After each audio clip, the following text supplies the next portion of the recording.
Breakfast ഉണ്ടാക്കുന്നതും അങ്ങനെയൊക്കെ. അപ്പോൾ ഇന്ന് ഞാൻ ചപ്പാത്തിയാണ് കേട്ടോ ഉണ്ടാക്കുന്നുണ്ടായിരുന്നത്.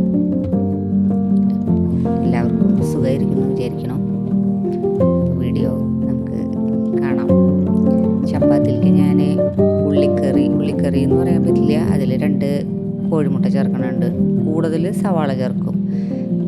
അതിലൊരു ടേസ്റ്റ് ഒന്ന് കൂടുതൽ കിട്ടാൻ വേണ്ടിയിട്ട് വെറുതെ ഉള്ളിക്കറി എന്നുള്ളതിനേക്കാളും 2 കോഴിമുട്ട ചേർക്കുമ്പോൾ അതിനൊരു ടേസ്റ്റ് കൂടുതൽ തോന്നാറുണ്ട്. അങ്ങനെ ഒരു ഇതാണ് കേട്ടോ ചെയ്യണത്. എൻ്റെ ഒരു തരികിട പരിപാടിയാണ് ഇത് കേട്ടോ. പക്ഷേ എനിക്കിത് നന്നായി തോന്നി, അതുകൊണ്ടാണ് കേട്ടോ ഞാനതൊരു വീഡിയോ എടുത്തത്. എൻ്റെ ഒരു രീതി എന്ന് പറഞ്ഞാൽ ഞാൻ എല്ലാം സെപ്പറേറ്റ് ചേർക്കണ പണിയൊന്നുമല്ല കേട്ടോ. സവാള, പച്ചമുളക്, വെളുത്തുള്ളി എന്തൊക്കെയാണെങ്കിൽ കറിവേപ്പില എല്ലാം കൂടി ഒന്നിച്ച് എണ്ണ ഒഴിച്ച് അതിലേക്ക് അങ്ങോട്ട് കമഴ്ത്തും. അങ്ങനെയാണ് കേട്ടോ. മടി പിടിച്ച ദിവസങ്ങളിലൊക്കെ നമുക്ക് ഇങ്ങനെയും ചെയ്യാം, കുഴപ്പമൊന്നുമില്ല. പിന്നെ അതിലേക്ക് പൊടികളൊക്കെ ഇട്ട് കൊടുക്കുന്നുണ്ട്. പിന്നെ കുറച്ച് തക്കാളി അത് പിന്നെ ഇട്ട് കൊടുത്തു കേട്ടോ.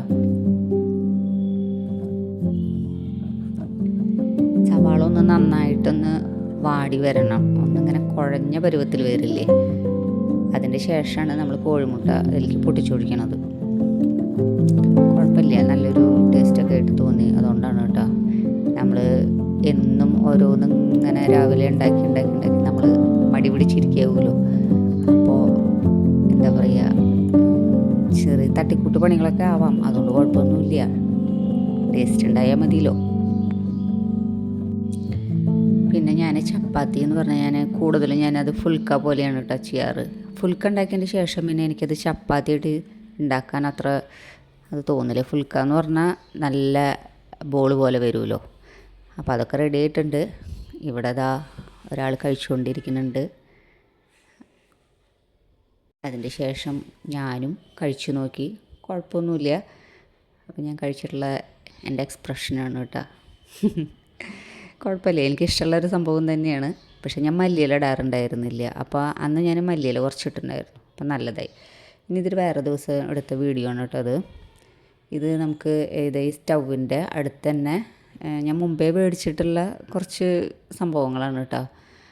അത് ഞാൻ ഒന്ന് പൊടിയൊക്കെ തുടച്ച് വയ്ക്കുമ്പോൾ ഒരു വീഡിയോ എടുത്തു. അപ്പോൾ പക്ഷേ ഭയങ്കര നമുക്ക് ഉപകാരമായിട്ട് തോന്നിയ കുറച്ച് കാര്യങ്ങളാണ് കേട്ടോ. ഇതങ്ങനെ സ്റ്റാൻഡ്, അത് സെപ്പറേറ്റ് ആയിട്ട് വരണം കേട്ടോ, പീസായിട്ട് വരണം. നമ്മളത് അതിൻ്റെ സ്ക്രൂ ഇട്ടിട്ട് യോജിപ്പിക്കുക ചെയ്യണ്ടായിരുന്നു.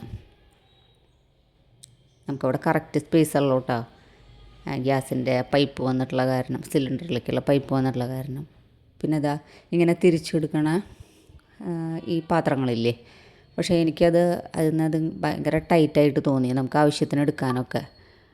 അപ്പം ഞാനത് എന്താ പറയുക, ഇങ്ങനെ ഈ ഇതിൽ കയറ്റി വെക്കില്ലേ, അപ്പോൾ കാണാൻ നല്ല ക്യൂട്ടായിട്ട് തോന്നി. കണ്ടുവോ, കുഞ്ഞു പാത്രങ്ങൾ. പക്ഷേ ചെറിയൊരു ബുദ്ധിമുട്ട് തോന്നിയത് അതിൽ ഐറ്റംസ് കഴിഞ്ഞാൽ നമ്മളതിൽ രണ്ടാമത് നിറയ്ക്കുമ്പോൾ അതിന് വട്ടം കുറവാണല്ലോ, വട്ടം കുറവാണല്ലോ. അപ്പോൾ നമ്മളത് ഇടുമ്പോൾ ഒന്ന് ക്ഷമയോട് കൂടിയിട്ട് ഇടണം. അങ്ങനെ ഒരു ഇത് മാത്രം തോന്നി. പിന്നെ അത് ഞാൻ 6 ബോട്ടിലാണ് കേട്ടോ എനിക്ക് കിട്ടിയിട്ടുണ്ടായിരുന്നത്. ഇത് പ്ലാസ്റ്റിക് തന്നെയാണ് കേട്ടോ. ഇതിങ്ങനെ പരിപ്പ് പയറ് വർഗ്ഗങ്ങളൊക്കെ ഇട്ട് വയ്ക്കാൻ വേണ്ടിയിട്ട്. അങ്ങനെ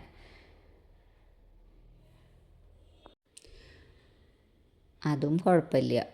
അത് 1 കിലോ ആണ് അതിൻ്റെ അളവ് പറഞ്ഞത്. പക്ഷേ 1 കിലോ ഒന്നും കൊള്ളില്ല, എന്നാലും ഒരു 750 ഗ്രാമൊക്കെ അതിൽ അത് ഫില്ലായിരിക്കും. അങ്ങനെ കുഴപ്പമില്ല. നമ്മളിവിടെ 1/2 കിലോ അങ്ങനെയാണ് ഒരുവിധം എല്ലാ ഗ്രോസറി മേടിക്കാറ്. അപ്പോൾ അതുകൊണ്ട് വലിയ പ്രശ്നമില്ല, അല്ലെങ്കിൽ ഇരുന്ന് കേടായി പോവും അത് കാരണം.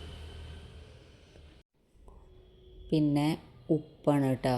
ഉപ്പ് നമ്മൾ ഗ്ലാസിൻ്റെ പാത്രങ്ങളാണ് കേട്ടോ, അത് പ്ലാസ്റ്റിക് അല്ല ഉപയോഗിച്ചിരിക്കുന്നത്. അങ്ങനെ 3 പാത്രങ്ങൾ അങ്ങനെ. പിന്നെ നമ്മുടെ വെളിച്ചെണ്ണ, അതും നല്ല ഒരു ഇതായിട്ട് തോന്നി. നമുക്കൊന്ന് സ്പ്രേ ചെയ്യണമെങ്കിലും ഒക്കെ അങ്ങനെ ചെയ്യാവുന്നൊരു ബോട്ടിലാണത്. പിന്നെ നമുക്ക് എന്തെങ്കിലുമൊക്കെ എടുക്കണമെങ്കിൽ സ്പൂണുകൾ, അതിൻ്റെ കൂടെ ഉള്ള സ്പൂണുകൾ ഞാൻ അതിൻ്റെ അവിടെ അടുത്ത് വെച്ചിട്ടുണ്ട്. എന്തെങ്കിലും ആവശ്യങ്ങൾക്കൊക്കെ നമുക്ക് എടുക്കണമെങ്കിൽ എടുക്കാമല്ലോ.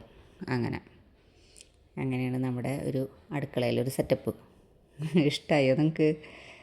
അപ്പോൾ നമുക്ക് ഇതിൻ്റെ അടുത്ത് തന്നെയാണ് ഗ്യാസിൻ്റെ സ്റ്റൗ വരുന്നത്. അപ്പോൾ നമുക്ക് എന്തെങ്കിലും എടുക്കാനൊക്കെ എളുപ്പമാണ് കേട്ടോ.